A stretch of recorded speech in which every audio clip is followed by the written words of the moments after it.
जय राधा माधव कुंज बिहारी। बोलिए जय राधा माधव कुंज बिहारी। गोपी जन वल्लभ गिरवरधारी। जय गोपी जन वल्लभ गिरवरधारी।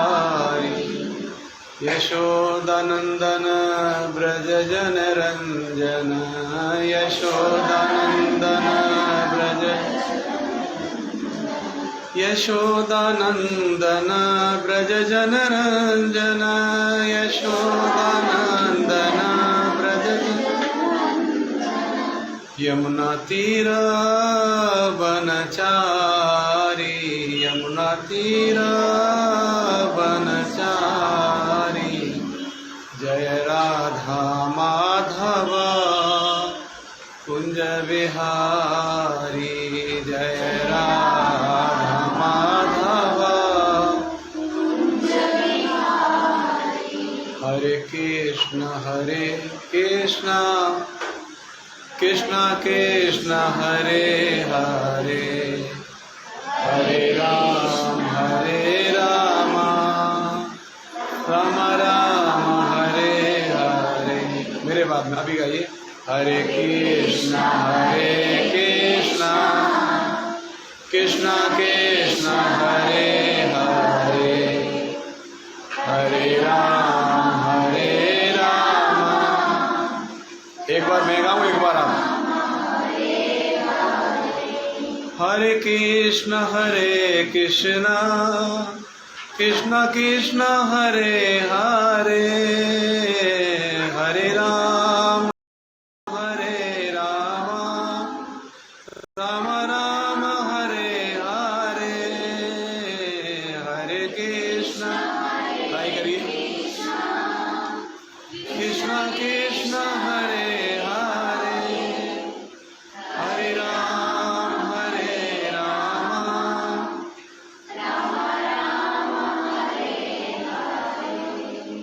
कृष्ण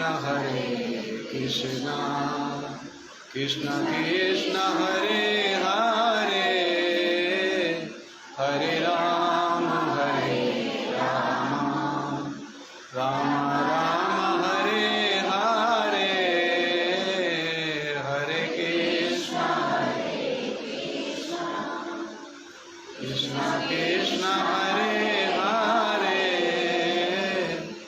हरे राम राम हरे हरे हरे कृष्ण कृष्ण कृष्ण हरे हरे हरे राम राम हरे हरे हरे कृष्ण कृष्ण हरे हरे हरे राम राम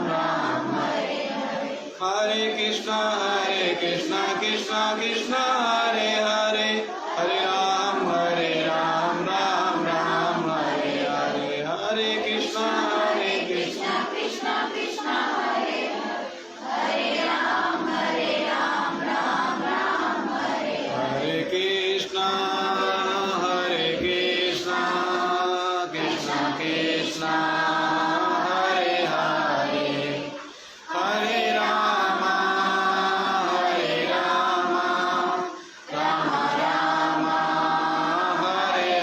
हरे हरे कृष्ण कृष्ण कृष्ण हरे हरे हरे राम राम हरे हरे। जय प्रभुपाद जय प्रभुपाद। हरिनाम संकीर्तन की जय। श्री प्रभुपाद की जय। निताय गौर प्रेमानंदे। हरि हरि बोल। हरे कृष्ण। ओम नमो भगवते वासुदेवाय। ओम नमो भगवते वासुदेवाय। ओम नमो वासुदेवाय।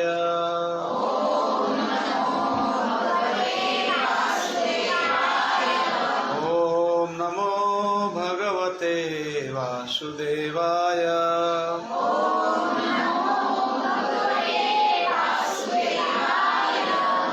हरे कृष्ण।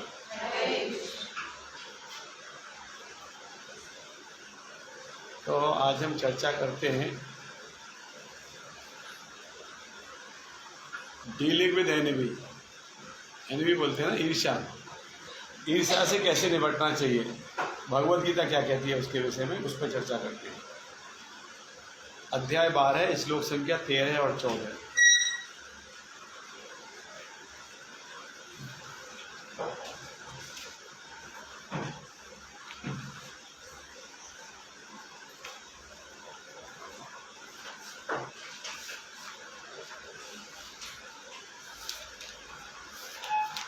हम लोग करते हैं किसी से ईर्ष्या? ईर्ष्या करते हैं किसी से? बहुत आती है, थोड़ी नहीं, बहुत आती है। या तो हमसे तो कोई करता होगा, ऐसा सोचते ही होंगे।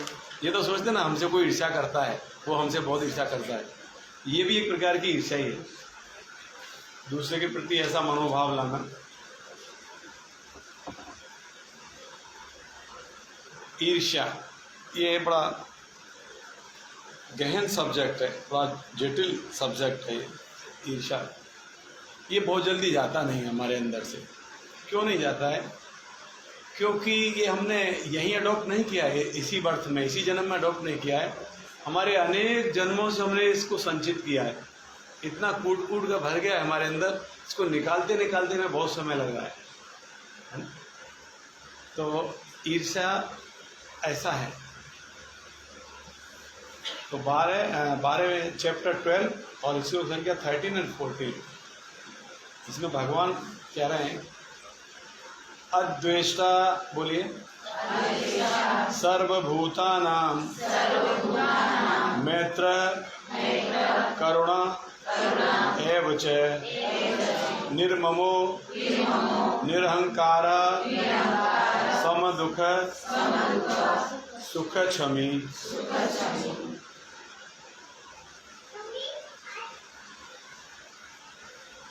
संतुष्ट सततम योगी यतात्मा दृढ़ निश्चय मयि अर्पित मनोर्बुद्धिर यो मद्भक्त समय प्रिय।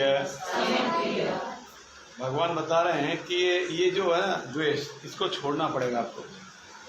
अगर आपको भगवान का प्रेम चाहिए तो इसको छोड़ना पड़ेगा, ये बहुत जरूरी है। अद्वेष्टा सर्वभूतानां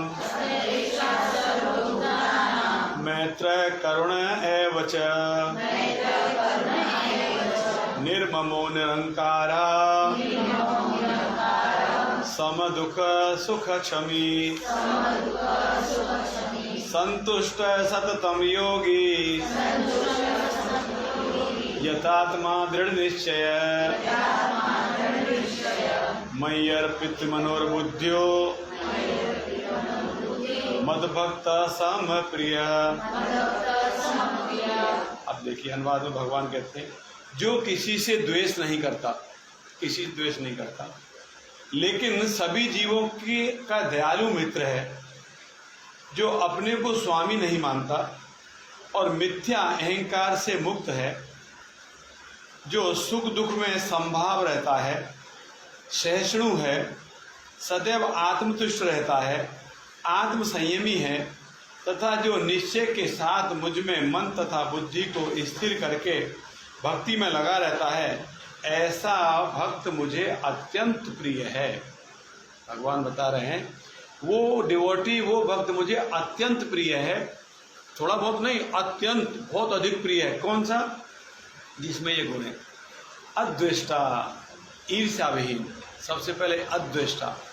सबसे हमारा जो जीवन में हमारे कष्टों को जो कारण है, हमारे अनर्थ हैं, हमारे अनर्थ हैं। अनर्थ क्या है? जो हमें नहीं करना चाहिए वो हम कर रहे हैं, वो हमारे अनर्थ हैं। हमारे कष्टों का कारण कोई दूसरा नहीं है, हम दूसरे को ब्लेम करते हैं हमेशा, मगर कारण हम ही हैं। देखिए, संस्कृत में 4 शब्द आते हैं, आप चाहिए तो नोट कर सकते हो उनको। अप्रारब्ध, प्रारब्ध, कूट और किसी को मालूम है और क्या है? बीज। बीज, अप्रारब्ध, प्रारब्ध, कूट, बीज। अप्रारब्ध और प्रारब्ध, एक प्रारब्ध एक अप्रारब्ध। प्रारब्ध मतलब हम बोलते हैं ये सब मेरे प्रारब्ध से हो रहा है, दूसरे का इसमें कोई दोष नहीं है, बोलते ना। प्रारब्ध मतलब हमारे कर्मों का फल, प्रारब्ध कहते हैं। अप्रारब्ध, अप्रारब्ध मतलब वो प्रारब्ध जो अभी फलित नहीं हुए हैं, अभी फलित नहीं हुए हैं। और कूट, कूट मतलब प्रवृत्ति, हमारी इच्छा, हमारी डिजायर, हमारी प्रवृत्ति। कोई गलत कार्य करने की प्रवृत्ति हमारे अंदर से ही आती है, बाहर से कहीं से नहीं होती, हमारे अंदर से आती है। कोई भी हम गलत कार्य करते हैं, कहाँ से आइडिया कहाँ से आता है? हमारे अंदर से आता है, ये प्रवृत्ति हमारी। और बीज, बीज मतलब एक्टिवली हमने वो कार्य भी कर दिया है ये। और ऐसा करने से क्या होता है, ये इसका सर्कुलर बन जाता है। हम कोई पाप करते हैं, पाप करने से वो हमारे अंदर संचित हो जाता है, दोबारा वही पाप करने की फिर प्रवृत्ति हमारे अंदर आती है। जब वैसा सिचुएशन देखते हैं, जो अब जब हम परफेक्ट सिचुएशन में जाते हैं, हम चोरी कब करेंगे? जब कोई नहीं होगा तो ही करेंगे ना, सामने थोड़ी किसी का पैसा उठाएंगे। जैसे कोई नहीं होगा तो हमारे मन में आएगा ये ले लेता हूँ, आपके भी नहीं आएगा, अपनी बात कर रहा हूँ मैं, ले लेता हूँ इसे, तो ये प्रवृत्ति हो गई मेरी, और ले लिया तो ये मैंने एक्ट हो गया। अब इसकी 2 चीज़ हो गया, तो प्रारब्ध होगा या अप्रारब्ध होगा। प्रारब्ध क्या होगा? इमीडिएट पता लगेगा, इमीडिएट मेरे साथ वो आके झगड़ा कर देगा और 4 लोग बोल के मेरे को इंसल्ट करेगा सबके सामने। वो मैंने कर्म किया, उसका फल मुझे इमीडिएट मिल गया, ये प्रारब्ध। और पता नहीं लगा है अभी, 2 महीने पता नहीं लगा, तीसरे महीने जाके पता लगा इसने लिया था, अब वो फलित होगा, अब वो हमारे फल हमको मिलेगा। जो पहले अपमान होना था वो आज होगा, वो अप्रारब्ध है, वो दबा हुआ है। ये 4 शब्द। तो हमें जो कष्ट मिलते हैं हमारे जीवन में, या तो हमारे इन कर्मों के होंगे या विगत कर्मों के होंगे जो हम पहले कर चुके हैं, वो कर्मों के भी फल हमको मिल सकते हैं। कोई ये नहीं कह सकता कि अब नहीं मिलेगा। देखो, गाय का जो बछड़ा होता है ना, अगर 200 गाय कहीं घास खा रही है, बछड़े को आप छोड़ दोगे ना, वो सीधा अपनी माँ के पास जाएगा, वो उसको मालूम है कौन सा मिलेगा। इसलिए पाप के जो कर्म, पाप कर्म है ना, उसका जो फल है ना, आप कितने जन्म बीत जाओ, आपके पास आना ही आना है, डेफिनेटली, कोई रोक नहीं सकता उसको, कोई नहीं रोक सकता। तो ये कह रहे हैं अद्वेष्टा। तो सबसे पहले ईर्ष्या विहीन होना बहुत आवश्यक है, दूसरे से ईर्ष्या नहीं करना चाहिए। अब जनरली बहुत सारी बातें सुनते हो कि लोगों से कहते हैं अगर हम आग किसी के ऊपर फेंकना चाहेंगे तो पहले हमारा हाथ जलेगा ना, हमको हाथ में लेंगे तब तो उसके ऊपर फेंकेंगे। तो ईर्ष्या करने से पहले हमारी चेतना अशुद्ध हो जाती है। दूसरे के साथ तो हम क्या बुरा करेंगे अलग बात होगी, हमारी खुद की पहले चेतना अशुद्ध हो रही है ईर्ष्या करने से। कह रहे हैं जो किसी से द्वेष नहीं करता, ऐसा व्यक्ति चाहिए भगवान को। अगर प्रिय कौन रहेगा? जो किसी से द्वेष नहीं करता। पहला, सभी जीवों पर दयालु भी है, न सिर्फ द्वेष करता, बोले हम किसी से, हमारा किसी से कोई है नहीं, हमारा सबके साथ में अच्छा है, हम किसी से और अच्छा भी नहीं रखते, हमको न लेना है ना देना है, ऐसा बोलते हैं लोग, हमको किसी लेना है। हम हमारे घर रहते हैं, ना किसी का आना ना किसी के जाना। नहीं, आप लोगों के साथ दयालुता भी रखिए, सभी जीवों पर दया भी करिए। ऐसा नहीं मैं तो किसी का बुरा नहीं कर रहा ना, बुरा मत करो, अच्छी बात है, लेकिन थोड़ा अच्छा भी करो, दया भी करिए, जीवों पे मैत्री भाव रखिए, दयालु रहिए। जो अपने को स्वामी नहीं मानता, ये बहुत आवश्यक है। हमारे अंदर ये सबसे बड़ी प्रॉब्लम यही है, हमारे अंदर ईगो बहुत ज़्यादा है, हम अपने को स्वामी मानते हैं। अगर थोड़ा सा भी हमको लगा कि हाँ मेरे को अच्छा रेस्पेक्ट, थोड़ा सा भी रेस्पेक्ट में कोई चूक हुआ है, तुरंत हमको हर्ट हो जाएगा, ऐसा कैसे किया इसने, इसने सबको उधर बुला के ये किया और मेरे को बुलाया नहीं। इसका जन्मदिन था ना, इसने सबको चॉकलेट दिया, मेरे को बात किया नहीं, मेरे को बताया भी नहीं। ये स्वामित्व का ईगो बहुत है हमारे अंदर, स्वामित्व का भाव। हम एक्चुअली स्वामी नहीं हैं, we are not proprietor of anything. हम किसी भी वस्तु के हम मालिक नहीं हैं। आप भी प्रभु जी कोई मालिक नहीं है, हाँ कोई मालिक नहीं है। हम क्या है? We are the servant. हमारा जो वास्तविक हमारा जो स्वरूप है ना जीवात्मा का, इस जीवात्मा का वास्तविक स्वरूप है सर्वेंट, सेवक, सेवा करना। ये हमारे अंदर प्रवृत्ति है। आप देखते हो, आप बच्चे को कैसे सेवा करते हो, अपने घर के सदस्यों की कैसे सेवा करते हो, सबको खाना बना के देते हो, चाय बना के देते हो, दूध देते हो, कपड़े धोते हैं, सब कितना सेवा करते हैं हम लोग। हम बाहर जॉब करने जाते हैं, क्यों कर रहे हैं? हमारे घर में धन आएगा तो हमारे हम पे डिपेंडेंट है, वो अच्छे से उनका जीवन यापन होगा। इट इज़ सर्विस, ये सेवा है। सर्विस के बिना कोई रह नहीं सकता, ये हमारे अंदर से है, इनबिल्ड है ये सर्विस करना। ये हमारा स्वभाव होना चाहिए। मगर हम क्या करते हैं, कभी कभी स्वामित्व का भाव हमारे ऊपर आता है। मैं मालिक हूँ, मैं घर में पैसे लेके आ रहा हूँ तो मेरे अंदर भाव आएगा, मैं पैसे ला रहा हूँ ना, उससे इनका काम चल रहा है, मैं लाऊंगा तो खाएंगे, ये स्वामित्व का भाव आता है। जैसे हम लोग मान लो किसी को किसी टीम का लीडर बना दिया, टीम हेड बना दिया, उसके अंदर एक भाव आएगा, मैं आई एम द सुपरियर, मैं सुपरियर हूँ, मैं बोलूँगा वैसे करेंगे। अगर मैं गलत ही बोल रहा हूँ, दे शुड फॉलो, वो करना चाहिए। कोई बोलेगा मैं बोल रहा हूँ ना, रेस्पॉन्सिबिलिटी मेरी है ना, मैं कह रहा हूँ ना आपको, ये ईगो आता है हमारा, स्वामित्व का भाव हमारे अंदर आता है। ये नहीं होना चाहिए। स्वामित्व के भाव से जो मुक्त है, मिथ्या अहंकार, फॉल्स ईगो, फॉल्स ईगो हमारे अंदर से निकालना सबसे बहुत ज़रूरी है। ये बहुत बड़ा शत्रु है हमारा। क्या फॉल्स ईगो?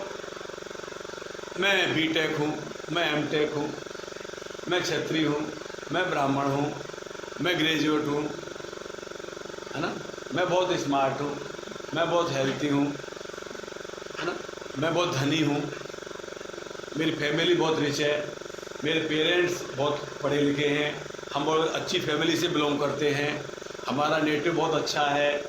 ये फॉल्स ईगो है सब, ये सब फॉल्स ईगो में आता है। तो ये जो फॉल्स ईगो है, ये जाएगा क्या जल्दी? क्या ये चला गया किसी का?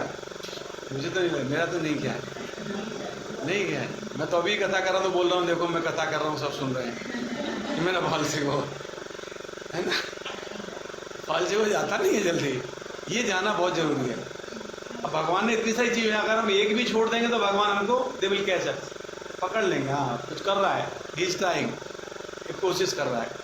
तो ये हो गया निरंकार, अहंकार से मुक्त होना है, जो सुख दुख में संभाव रहता है। एक एक चीज़ बहुत इंपॉर्टेंट है, सुख और दुख में समान रहता है।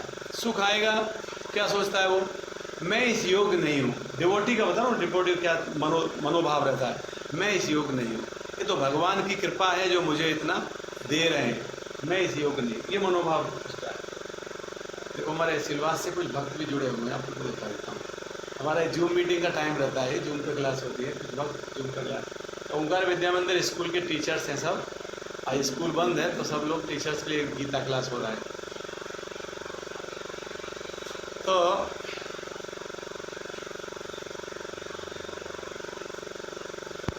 सम दुख सुख, समानता रहना। डिवोटी क्या सोचता है, अगर वो रिच है, अगर वो इंटेलिजेंट है, कुछ भी उसके पास में है, तो क्या सोचता है, ये मेरा है, इसमें कुछ नहीं है, ये सब उनका कृपा है, भगवान का कृपा है। He is the supreme personality of God head, ये उसका है, मैं इस योग्य नहीं हूँ, उसकी ये भाव आता है।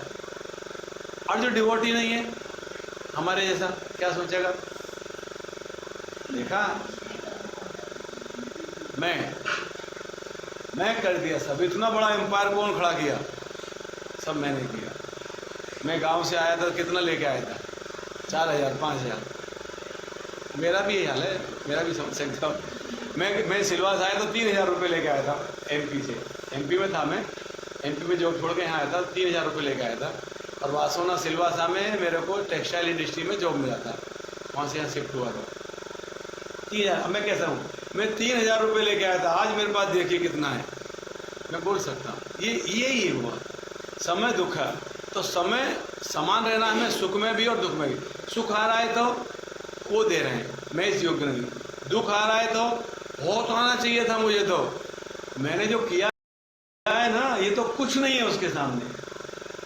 मैंने जो किया है ये तो भगवान कुछ नहीं दे रहे, मेरे को तो बहुत दुख आना चाहिए था, ये तो उन्होंने कम कर दिया है। और भगवान कम कर देते हैं डिवोटी के लिए, भगवान उसके दुखों को कम कर देते हैं। ऐसा बताते हैं, एक बार एक व्यक्ति ने कहा, क्या भक्त के जीवन में दुख नहीं आते? आते हैं, दुख आते हैं, मगर दुख में भगवान भी साथ आते हैं। जैसे पांडवों के साथ में कृष्ण थे। कुंती महारानी यही कहती हैं, कृष्ण की जो माता है कुंती महारानी, वो यही कहती हैं, जब भगवान जा रहे होते हैं हस्तिनापुर, जहाँ दिल्ली है वो टाइम हस्तिनापुर था, ये हस्तिनापुर जब द्वारका जा रहे होते हैं भगवान, तो भगवान, क्योंकि कुंती महारानी उनकी बुआ हैं, उनकी वासुदेव की बहन है, उनकी बुआ हैं, तो उनके पैर छू के नमस्कार करते हैं, मतलब नमस्कार करते हैं, ऐसे झुककर नमस्कार करते हैं। कुंती महारानी नमस्कार ले लेती है। फिर जब वो बैठ जाते हैं रथ में, तब उसको याद आता है ये तो भगवान है। कौन है ये? भगवान है।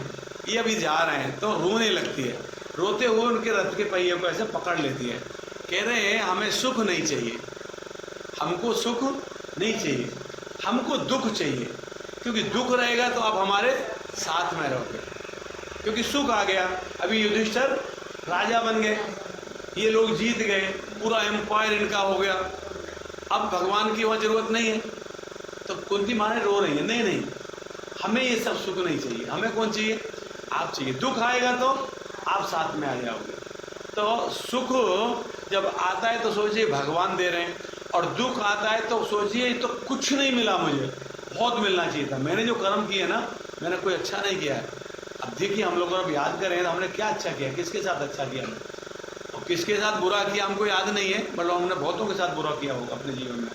तो अगर हमें कष्ट आ रहा है तो हमें सोचिए कि भगवान बहुत कम दे रहे हैं, ये तो उनका मेरे ऊपर बहुत बड़ा एहसान मान लीजिए, ग्रेटिट्यूड है उनका। मतलब क्यों, कुछ भी नहीं है तो बहुत कुछ दे सकते थे वो तो मुझे, मगर नहीं दे रहे। भक्त कहते हैं कि जैसे स्पीड ब्रेकर है, एक डिवोटी है वो मर्सिडीज गाड़ी में बैठा हुआ है, उसको स्पीड ब्रेकर का पता लगेगा, मगर कितना, बहुत कम, थोड़ा सा 100 कब सर रहेंगे, थोड़ा ऐसा होगा चला जाएगा। अगर कोई आदमी ट्रैक्टर बैठा है, ट्रैक्टर बैठा है आप में से कोई? ट्रैक्टर में मैंने बैठा हूँ, ट्रैक्टर बैठे हो ना, ट्रैक्टर बैठ के ऐसे ऐसे ऐसे पूरा हिला देता है ट्रैक्टर, है ना। अब स्पीड ब्रेकर बैठ के अब ट्रैक्टर बैठोगे तो थक से ऐसे झटका लगेगा, क्योंकि उसमें 100 कब सर नहीं रहते, वो उनके टायर पे ही चलता है। टायर पे जितना हवा रहता है, ज़्यादा हवा हो तो ज़्यादा उछलोगे, कम हवा रहेगा तो उसमें थोड़ा इलास्टिसिटी रहेगी, दबेगा, नहीं तो और ज़्यादा उछलेगा, है ना। ऑटो में भी नहीं होता 100 कब सर, ऑटो में भी नहीं रहते, आप देखा ना, ऑटो में खड्डा तो खट से लगता है ऐसे, और कार में रहते हैं। तो भगवान उस व्यक्ति को कष्टों से ऐसे निकाल देते जैसे कोई आदमी मर्सिडीज में बैठ के खड्डे के ऊपर से निकल गया हो, झटका लगा, भक्त कैसा लगा, बहुत हल्का सा लगा। और जो भक्त नहीं है वो ऐसा समझो ट्रैक्टर में बैठा हुआ है, उसका पूरा खाया पिया सब पच जाएगा उसी में।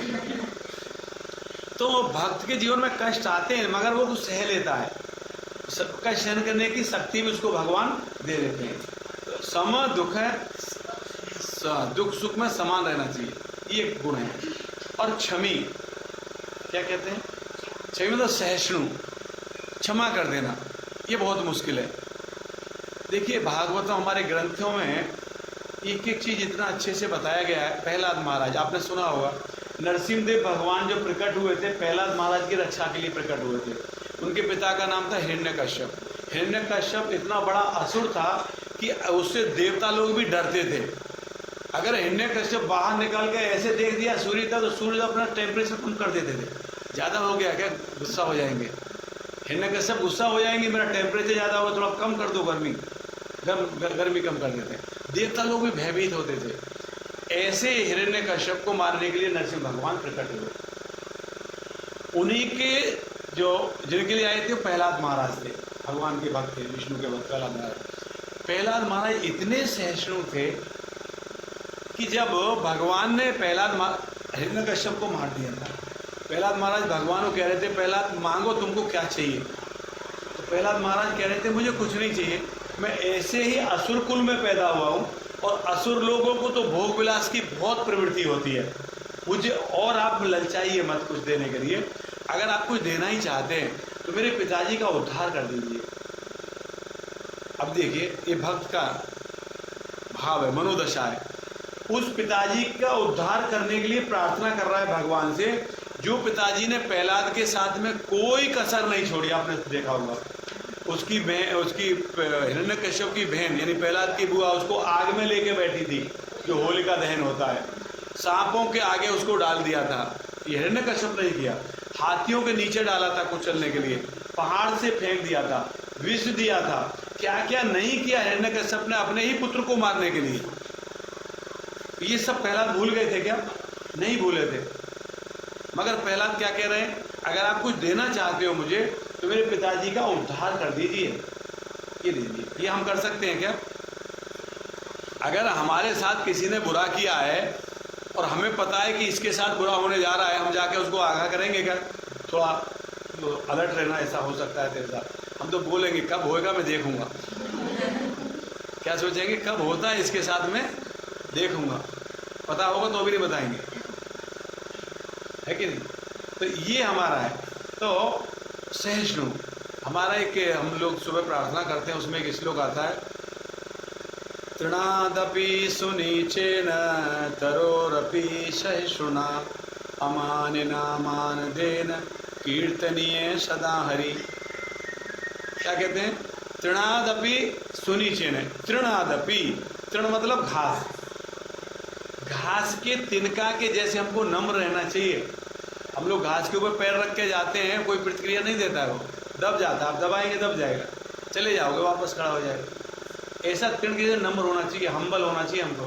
तृणादपि सुनिचेन तरोरपि सहिष्णुना, तरो मतलब पेड़, पेड़ के जैसे सहिष्णु होना चाहिए हमको।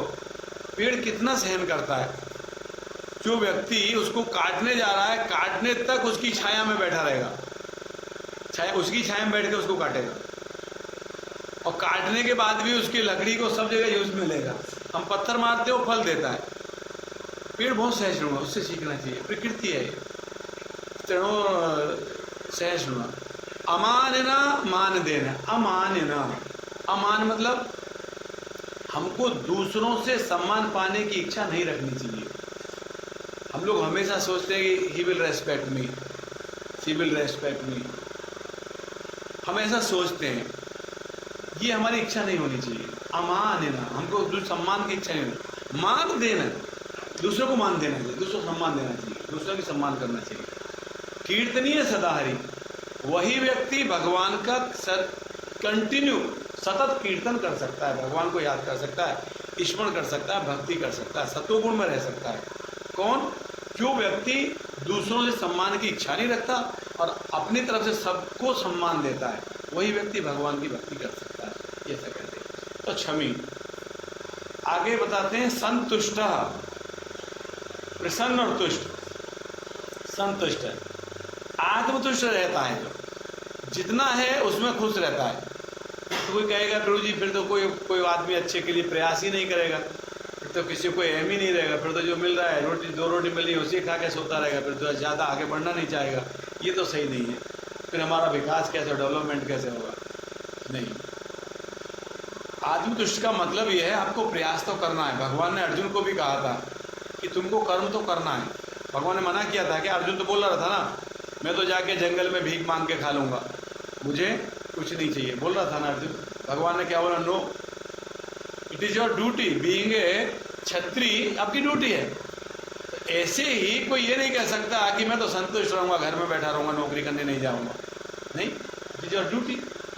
आपके डिपेंडेंट को अच्छा जीवन देने की आपकी ड्यूटी है। आप ऐसा समझिए कि भगवान मेरे द्वारा मुझे निमित्त बना के इनकी सेवा करने का अवसर दे रहे हैं। सभी तो भगवान के अंश हैं, सभी जीवात्मा तो भगवान के अंश हैं। कोई ये नहीं कह सकता मैं भगवान का अंश नहीं हूँ, या तो वो हम नहीं कहते वो भगवान के अंश नहीं है। कभी हम बोलते हैं ना वो दूसरे रिलीजन वाले वो भगवान के अंश नहीं है। नहीं, सब भगवान कहते हैं मामंसो जीव लोके, ये लोक में जीव जितने भी जीवात्मा हैं महामंसो, सब मेरे अंश हैं। कोई ये नहीं बोलते कि ये मेरे अंश है, ये मेरे अंश नहीं है, ये मेरे धर्म वाले नहीं, ये मेरे धर्म वाले नहीं। इवन पशु पक्षी कीड़े मकोड़े भी भगवान के ही अंश हैं, महामंसो, सब भगवान के अंश हैं। तो जब वो भगवान के अंश हैं तो हमको क्या सोचिए, इनकी सेवा भगवान मेरे द्वारा कराना चाह रहे हैं। मेरे घर में 6 लोग हैं, मैं कमा के ला रहा हूँ, उनको खिला रहा हूँ, तो भगवान मेरे द्वारा उनको निर्वाह करना चाह रहे हैं। कर सब भगवान ही रहे, हम नहीं कर रहे हैं, ये भाव हमारा होना चाहिए। तो इसलिए कोई ये नहीं कह सकता कि मैं तो इसी में सुख हूँ, खुशी हूँ। नहीं, आप इसमें खुश हो, आपके साथ बहुत से लोग जुड़े हुए ना, उनका भी तो आपको देखना है ना। इसलिए आपको जॉब भी करना है, धनोपार्जन भी करना है, बिजनेस भी करना है, सब करना है, मगर भाव क्या रखना है, संतुष्ट रहना है उसमें। जो मिल गया है ठीक है। अब ऐसा नहीं है नहीं मिल गया है तो आप दूसरे का उठा लोगे, आपको जो मिल गया है वो ले लेना चाहिए। एक श्लोक आता है, ईशावास्यदं सर्वं यद किंचे जगताम जगत तेन तत्तेन भुंजिता मागृत कस्य स्वेद धनम। ये ईशोपनिषद का श्लोक है, ईशोपनिषद का। इसमें कहते हैं ईशावास्य इदम सर्वम, ईश आवास्य, आवास्य मतलब निवास या स्थान। आपका स्थान किसका है, आप ही मालिक होगे ना। आपके घर का मालिक कौन होगा, अभी घर का मालिक आप ही हो ना।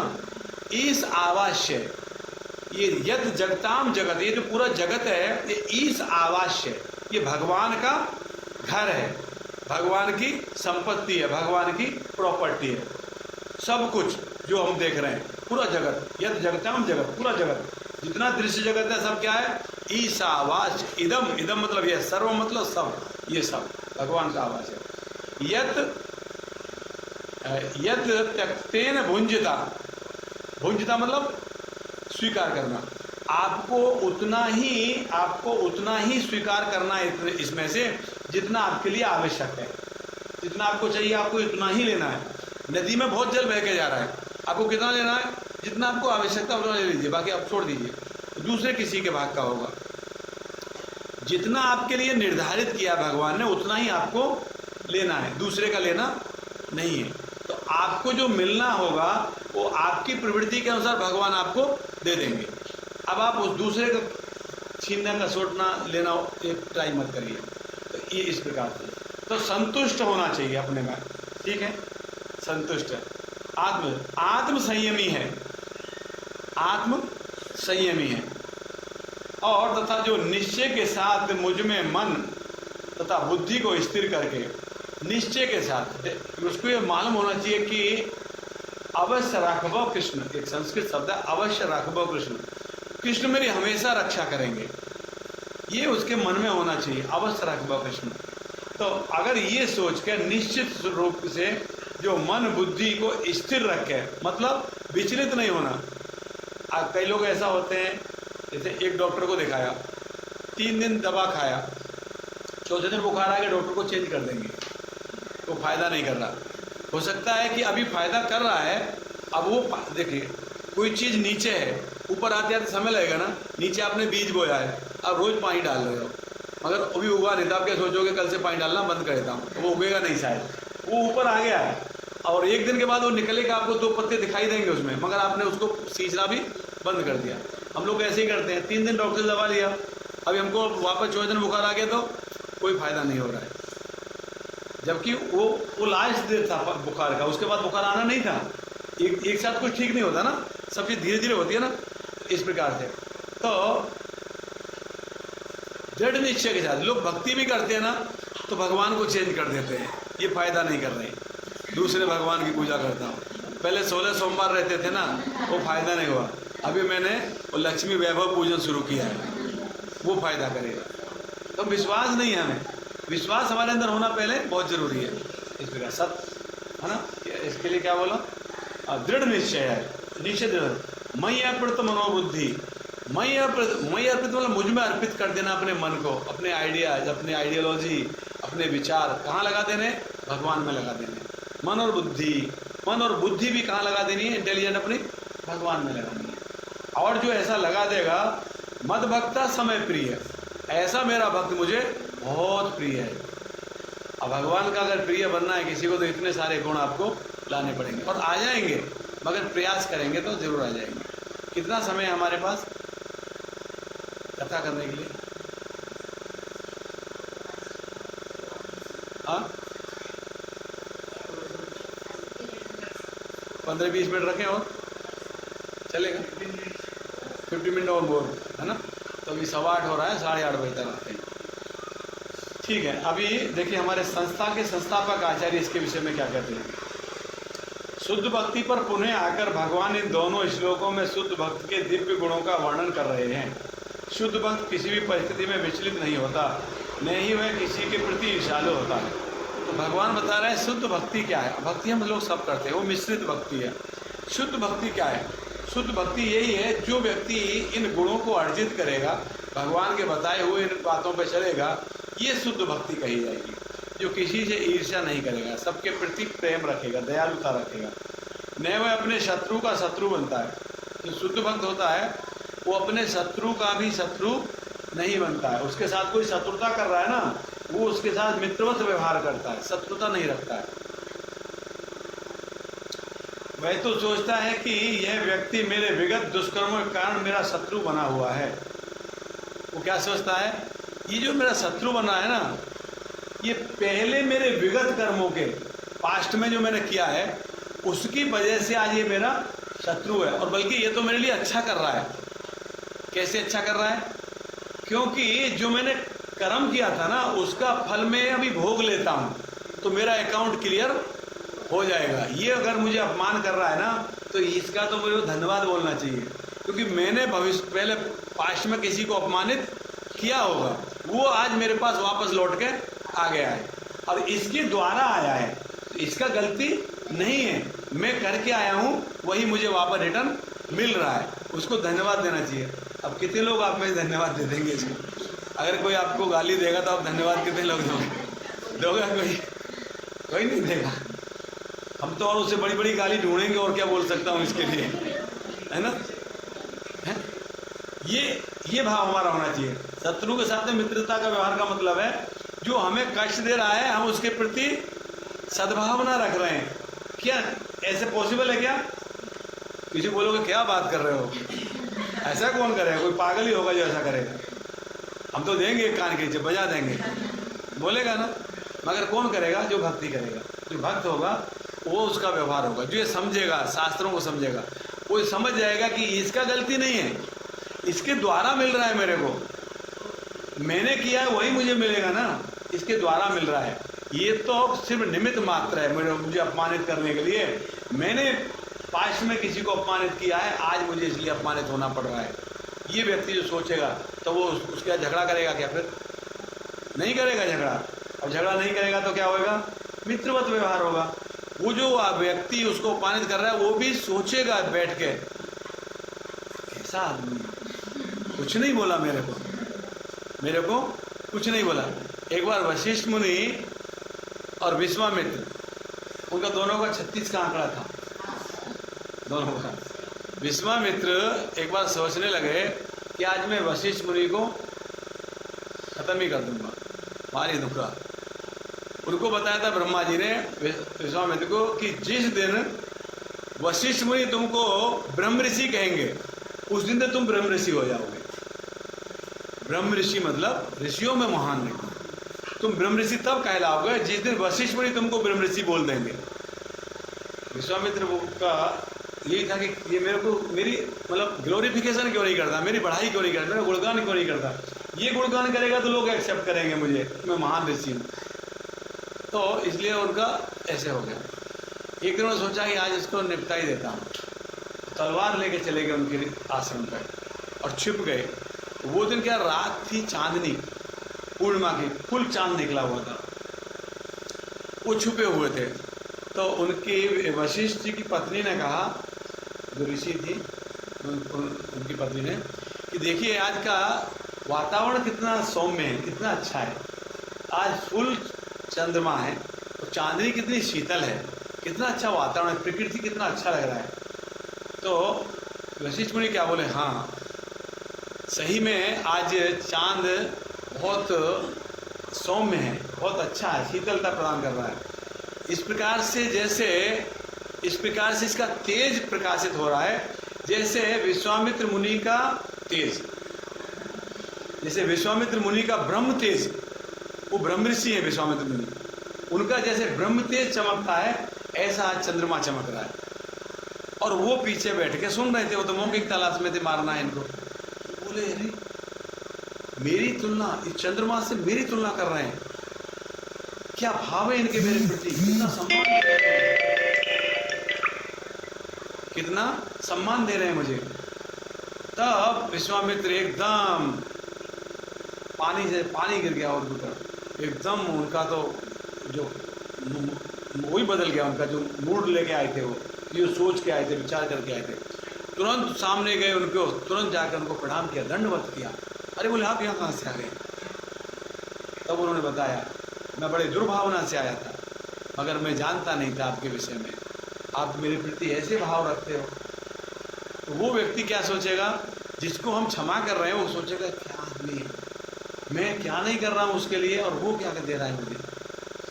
ऐसा जो ऐसा व्यक्ति होगा, वो व्यक्ति वही क्षमा कर सकता है। वो सोचेगा ये मेरे दुष्कर्मों के लिए मुझे मिल रहा है। भागवतम में कहा गया है एक श्लोक यहाँ पे, जब कोई भक्त मुसीबत में पड़ता है तो वो सोचता है कि यह भगवान मेरे ऊपर कृपा ही है, जो पहले बताया, मुझे अपने विगत दुष्कर्मों के अनुसार इससे कहीं अधिक कष्ट भोगना चाहिए था, यह तो भगवत कृपा है कि मुझे मिलने वाला पूरा दंड नहीं मिल रहा है, कम मिल रहा है, भगवत कृपा से थोड़ा ही दंड मिल रहा है।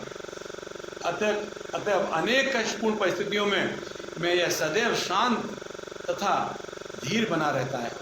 वो शांत भी रहता है और धीर भी रहता है, क्योंकि उसको मालूम है मैंने बहुत कुछ ऐसा किया है कि मुझे ज़्यादा कष्ट मिलना चाहिए था, ये कष्ट तो मुझे कुछ भी नहीं मिल रहे। इस प्रकार से कह रहा है।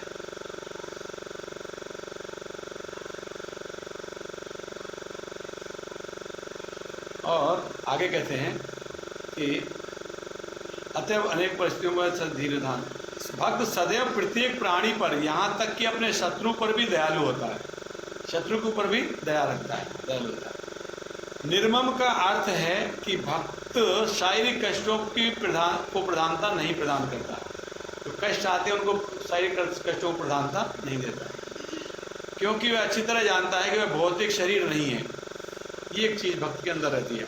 हम भगवत गीता के दूसरे चैप्टर से पढ़ना प्रारंभ करते हैं कि हम ये शरीर नहीं है, हम आत्मा है, और आत्मा का भगवान स्वभाव बताते हैं वो सच्चिदानंद है, सच्चिद आनंद। मैं बोला था प्रभु जी को अपन करेंगे प्लानिंग, बहुत अच्छा किया प्रभु जी, आपने इनको एक अवसर दिया है इतना सब कुछ जानने का ना, उस कथा सुनने का, बहुत अच्छा किया आपने। हाँ हाँ कभी भी आपको लगे ना ऐसा, अगर ये लोग तैयार हो जाए, ये ऐसे नहीं बोले कि संडे को हमको कपड़े धोना है, तो इनको सबको का संडे 3 संडे बुलाइए, 3 संडे बुलाइए, भले ही इनके टाइम पे 3 बजे बुलाइए, भले ही जब इनका सोने का टाइम होगा या सीरियल देखने का टाइम होगा वो टाइम बुलाइए, 3 बजे बुलाइए, 3 संडे बुलाइए। तो भगवत गीता का जो बेसिक कोर्स है ना वो हमें करा देंगे, 1.5 घंटे 3 दिन में वो बेसिक कोर्स करा देंगे, 4.5 घंटे का। बहुत सारी चीज़ आपको मिल जाएगी, बहुत मतलब बेसिक चीज़ आपको क्लियर हो जाएंगी। तो यहाँ ये मनोभाव क्यों आता है, मैं शरीर नहीं हूँ, आत्मा हूँ। जब गीता कोर्स कराएंगे तब आपको ये क्लियर होगा, क्योंकि हम ये शरीर नहीं है, ये शरीर नश्वर है। ये शरीर 5 चीज़ से बना है, पृथ्वी, अग्नि, वायु, जल, आकाश, और इसके बाद एक हमारा सूक्ष्म शरीर है, मन, बुद्धि, अहंकार, सूक्ष्म शरीर है, और फिर उसके बाद हमारी आत्मा है, हमारी आत्मा।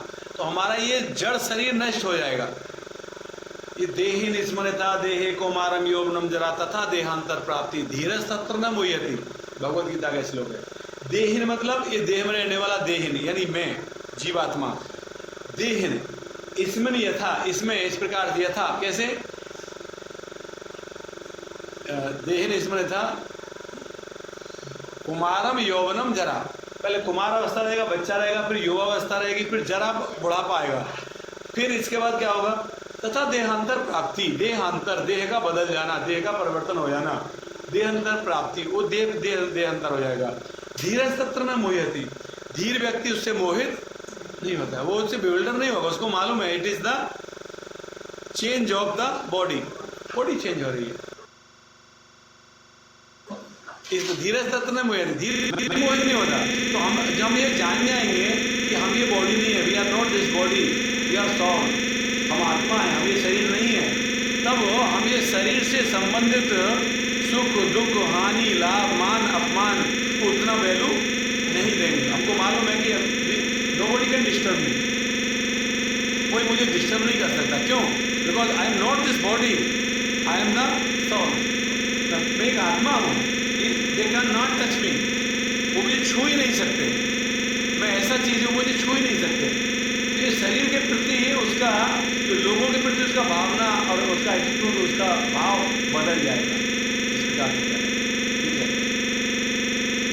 वह अपने को सही नहीं मानता, अतः वह मिथ्या अहंकार के बोझ से मुक्त रहता है और सुख दुख में संभाव रहता है, सहिष्णु होता है। भगवत कृपा से जो कुछ प्राप्त होता है उसी में संतुष्ट रहता है।